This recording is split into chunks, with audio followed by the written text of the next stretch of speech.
जय हिंद। आप सभी को देखिए इस वीडियो में एमपी पुलिस 2023 में साइंस और जीके यानी विज्ञान और जीके में जो भी क्वेश्चन 12 से लेके 21 अगस्त यानी अब तक की शिफ्टों में पूछे गए हैं उन सभी क्वेश्चनों को और उन क्वेश्चन से बनने वाले मोस्ट एक्सपेक्टेड आने वाले शिफ्टों के क्वेश्चनों को कवर करेंगे।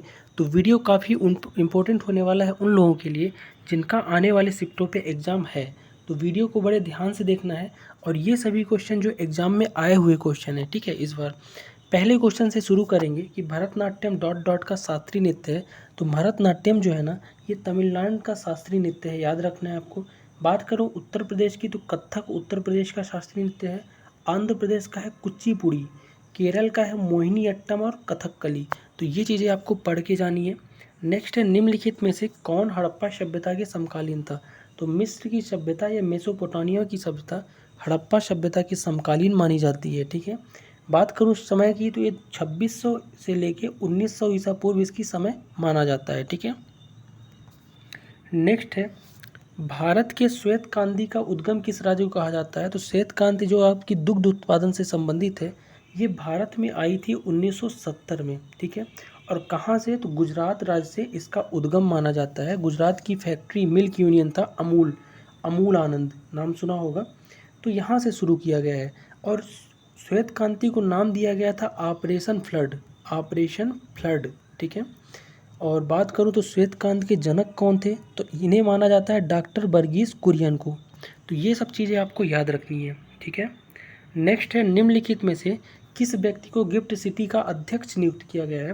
तो गिफ्ट सिटी का जो अध्यक्ष बनाया गया है ना वो बताना था आपका किस व्यक्ति को बनाया गया है, ठीक है। तो इसका जो राइट आंसर हो जाएगा ये हो जाएगा हसमुख अधिया। तो हसमुख अधिया को गिफ्ट सिटी का अध्यक्ष बनाया गया है, ठीक है। अगला क्वेश्चन है कि विश्व का सबसे बड़ा महासागर कौन सा है। तो विश्व का सबसे बड़ा महासागर है प्रशांत महासागर।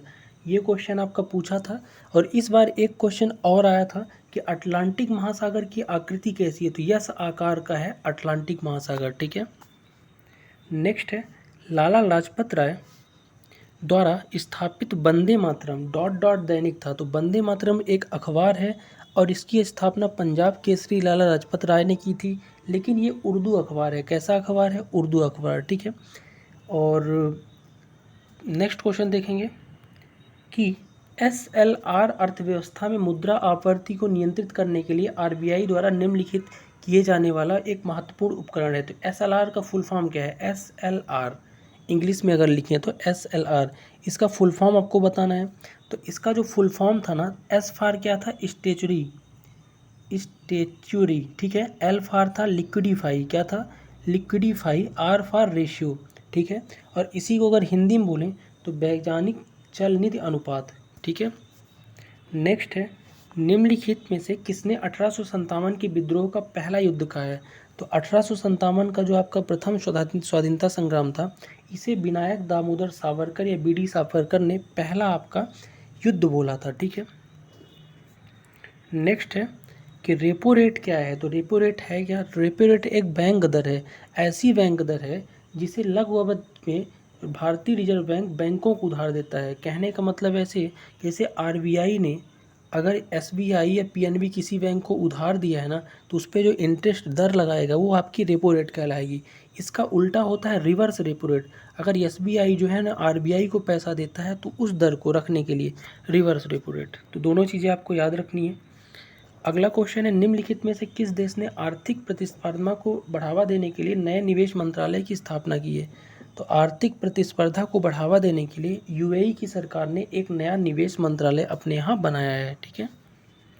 नेक्स्ट है भारत के राष्ट्रपति डॉट डॉट वर्ष की अवधि के लिए पद धारण करते हैं। तो भारत के राष्ट्रपति जो है ना 5 वर्ष के लिए पद अपना धारण करते हैं, ठीक है। और आर्टिकल 56 में इनके पद धारण करने के कार्यकाल के बारे में बताया गया है। नेक्स्ट क्वेश्चन है कि सत्रिया नृत्य की उत्पत्ति निम्न में से किस भारतीय राज्य में हुई। तो असम का नृत्य है सत्रिया नृत्य। असम का एक बिहू फेस्टिवल भी याद रखना है आपको, ठीक है। नेक्स्ट है नगद आरक्षित अनुपात, जिसको आप सीआरआर बोलते हो, ये है क्या। तो नगद आरक्षित अनुपात जो है ना जमा का वह अंश है जो वाणिज्यिक बैंकों को आरबीआई के पास रखना होता है। यानी कि कोई बैंक है आरबीआई के पास, जितना आप अपने जमे का कुछ परसेंट रखेगा उसे नगद आरक्षित अनुपात बोलते हैं, यानी कैश रिजर्व रेशियो, CRR।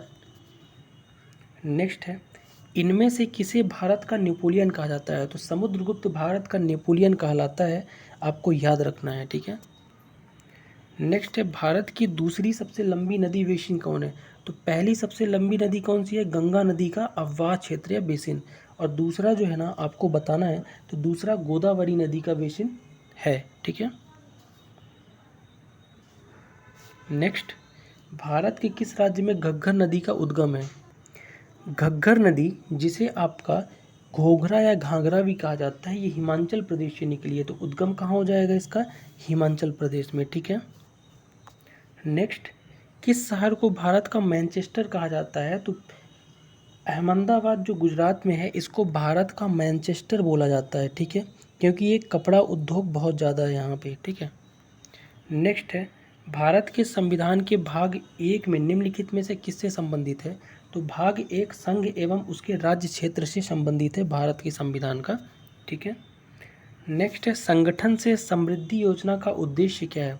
तो इसका उद्देश्य जो था ना संगठन से समृद्धि योजना का, कि स्वयं सहायता समूहों के माध्यम से ग्रामीण महिलाओं को सशक्त बनाना, ठीक है। नेक्स्ट है, ईस्ट इंडिया कंपनी का गठन किस वर्ष किया गया था?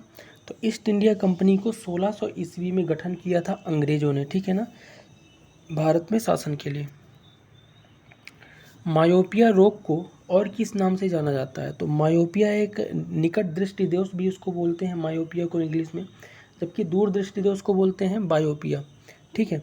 तो मायोपिया यानी निकट दृष्टि दोष में होता क्या है, आदमी जो है पास की वस्तुएं तो देख पाता है लेकिन दूर की वस्तुएं नहीं देख पाता। लाल रक्त कोशिकाएं, जिसको आरबीसी बोलते हो, आकार बृहद क्षेत्रफल प्रदान कर गैसों के विनिमय में मदद करता है। आरबीसी का आकार कैसा है, यानी लाल रक्त कणिकाएं, रेड ब्लड सेल्स का आकार कैसा है? तो आकार में चक्र के समान होती हैं। कैसी होती हैं? चक्र के समान। नेक्स्ट है, विभवांतर क्या एसआई इकाई क्या है? तो विभवांतर की ईसाई इकाई जो है वो वोल्ट होती है, पोटेंशियल डिफरेंस की, ठीक है। नेक्स्ट, निम्नलिखित में से कौन सा फाइलम मोलस्का का उदाहरण है? तो इसमें से जो फाइलम मोलस्का का उदाहरण है वो है ऑक्टोपस, ठीक है। तो ऑक्टोपस फाइलम मोलस्का का उदाहरण हो जाएगा। और आर्थ्रोपोडा के बाद मोलस्का जो है ना दूसरा सबसे बड़ा नस्ल होता है जंतुओं का। अगला है, किसी रासायनिक अभिक्रिया में कार्बन डाइऑक्साइड की उपस्थिति का परीक्षण करने के लिए निम्न में से किसे एक मानक परीक्षण माना जाता है? तो CO2 की उपस्थिति का अगर पता लगाना है ना, तो चूने के पानी का अगर दुधिया हो जाता है, कैल्शियम ऑक्साइड अगर दुधिया हो जाता है ना, तो मान लो कि वहाँ पे CO2 है। अगला है कि पहचानिए कि कौन सा एक भोज्य परिरक्षक नहीं है, यानी भोजन को सड़ने से बचाने वाला परिरक्षक इनमें से कौन सा नहीं है? तो इसमें से सोडियम कार्बोनेट जो है एक भोज्य परिरक्षक नहीं है, कपड़े धोने के काम आता है, बाकी इसमें से भोज्य परिरक्षक हैं, बेंजोएट, नमक और ये सोडियम मेटावेट। नेक्स्ट है, पीने के पानी का पीएच का वांछनीय मान। तो शुद्ध जल का तो 7 होता है पीएच मान, लेकिन आप 6.5 से लेकर 8.5 पीएच तक पानी पी सकते हो। नेक्स्ट है, ऐसे पौधे का चयन कीजिए जिसमें जड़ें, तना और पत्ती ना हो। तो इनमें से आपका जो शैवाल होता है ना, एल्गी, काई, इसमें जड़ें, तने, पौधे नहीं होते हैं। नेक्स्ट है, एक जंतु जो त्वचा और फेफड़ों से दोनों से श्वसन करता है। तो इनमें से जो मेढक है ना, क्योंकि पानी में भी रह सकता है बाहर भी, इसलिए त्वचा और फेफड़े दोनों से श्वसन करता है, ठीक है। नेक्स्ट, न्यूटन की गति का पहला नियम जाना जाता है। तो न्यूटन की गति का जो पहला नियम है ना, इसको आप जड़त्व का नियम भी बोलते हो या फिर लॉ ऑफ इनर्शिया बोलते हो, क्योंकि ये जड़ता की बात करता है। कोई वस्तु अगर विराम अवस्था में तो विराम अवस्था में ही रहेगी, गतिमान अवस्था में तो गतिमान रहेगी, जब तक उसमें कोई बाहरी बल कार्य न करे। नेक्स्ट है कि बर्फ़ के जल में अवस्था का परिवर्तन डॉट डॉट के माध्यम से होता है, यानी बर्फ़ जो है जल में कैसे परिवर्तन होता है? तो ऊष्मा का अवशोषण से। कहने का मतलब ये कि अगर आपके पास बर्फ़ है, उसको आपने गर्म किया तो उसने ऊष्मा को अवशोषित कर लिया, इसलिए वो पिघल के जल बन जाता है। जब किसी द्रव का वाष्प दाब वायुमंडलीय दाब से बराबर होता है तो द्रव का क्या होता है? जब किसी भी वाष्प का दाब वायुमंडलीय दाब के बराबर होगा तो द्रव जो है ना ये उबलने लगेगा। नेक्स्ट, कि सोडियम को मिट्टी के तेल में डुबो कर क्यों रखा जाता है? तो सोडियम को मिट्टी के तेल या केरोसिन में इसलिए डुबो के रखते हैं क्योंकि यह अत्यधिक क्रियाशील होता है।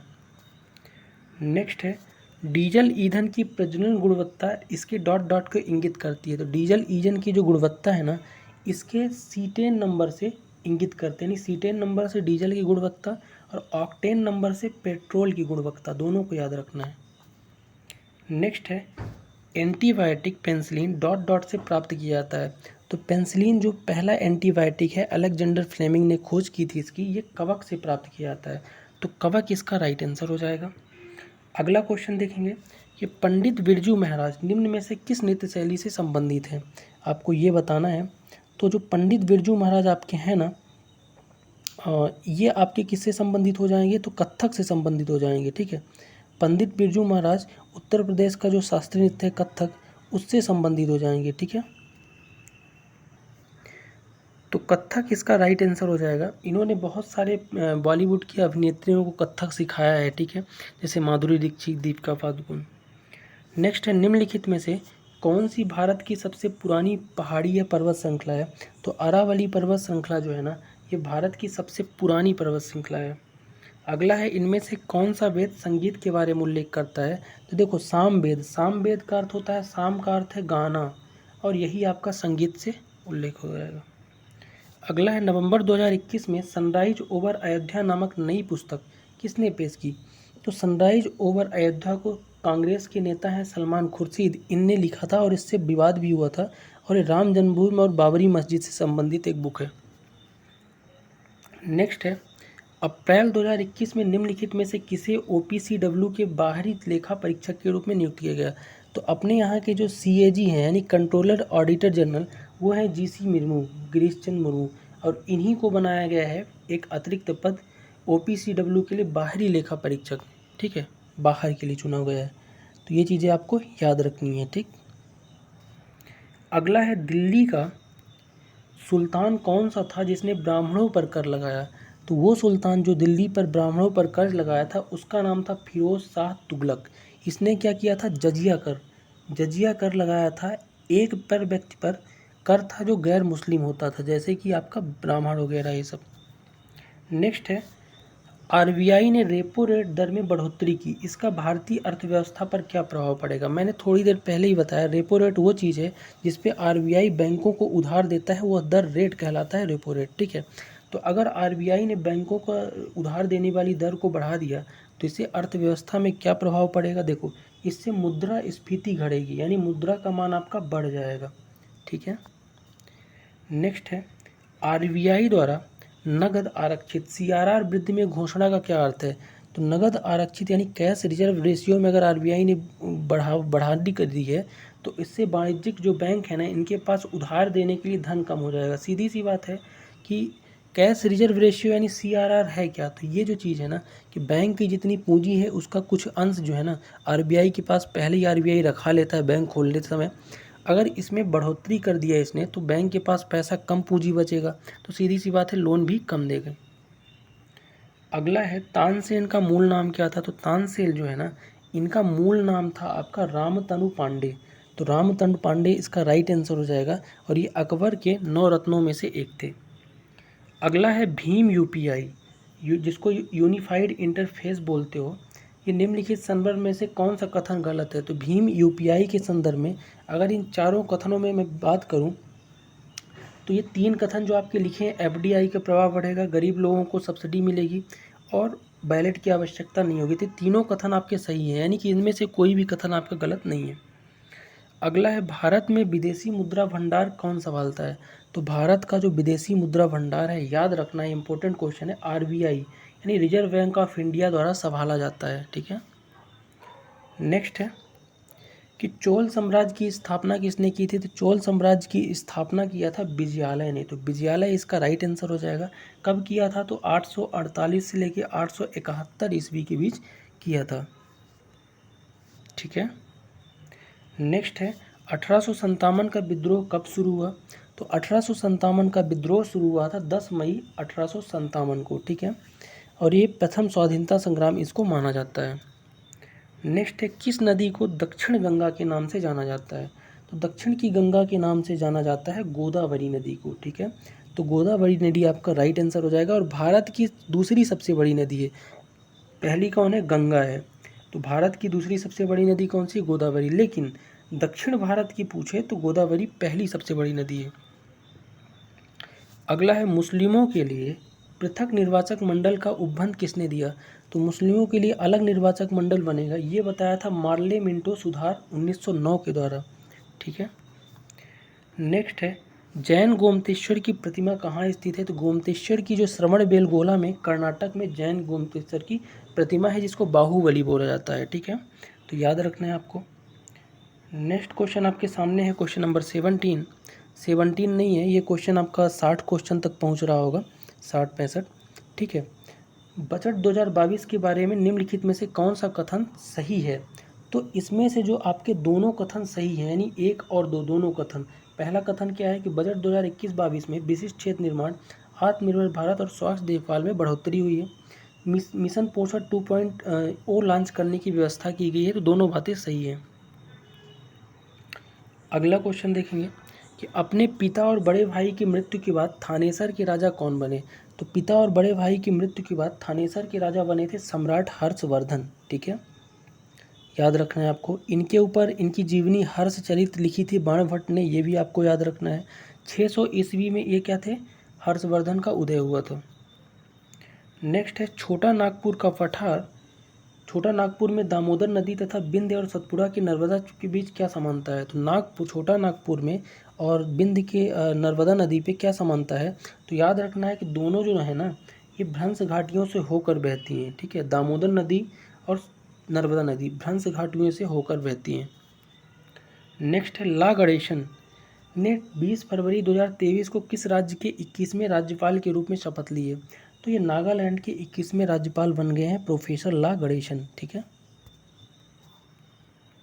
नेक्स्ट, प्रकाश का संश्लेषण के लिए किस गैस की आवश्यकता होती है। तो फोटोसिंथेसिस के लिए कार्बन डाइऑक्साइड यानी CO2 की आवश्यकता होती है।